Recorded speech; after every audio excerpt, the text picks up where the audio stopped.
You rather have bad credit and want to turn it around so you can start leveraging, or you have good credit with maybe a business or idea that you know can make you money, you just need a little bit of funding to push it. If you're in the bad credit category, here are 3 things you can do to start leveraging credit. The first thing you need to do is identify all negative information on your credit report and start disputing it. Seems pretty simple. There's a couple ways you can go about that. I obviously talk about disputing credit on your own through my page or some different videos.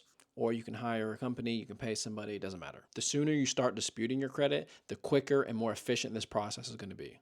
No matter if I fix your credit for free, you pay another company, anybody that tells you that it can get done in 7 days or 30 days is a lie, or they're doing like illegal identity theft reports. Going through a dispute process with anybody is going to take time, even if you do it yourself. So as I always preach, make sure you do that simultaneously as you're building your credit. To make your dispute process easier, just go through all of your paperwork, all of your call logs, texts.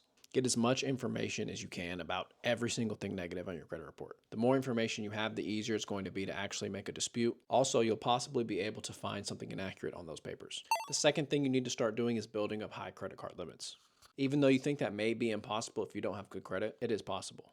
Even if you have to start out with secure credit cards, regardless of what's negative on your credit report, this will make your credit look better.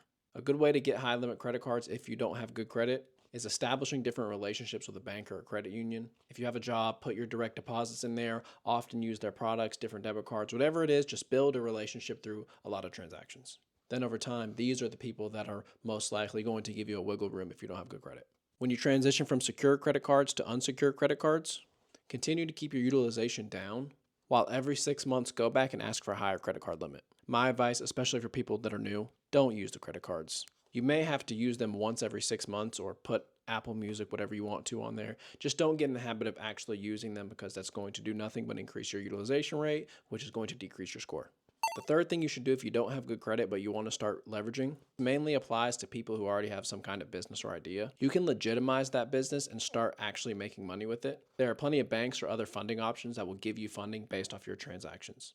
I've had tons of clients not have the best credit score, but their business is doing solid numbers. And there are banks that will give you money based off of that transaction amount. So I know it's a kind of simple list, but this list again does take time.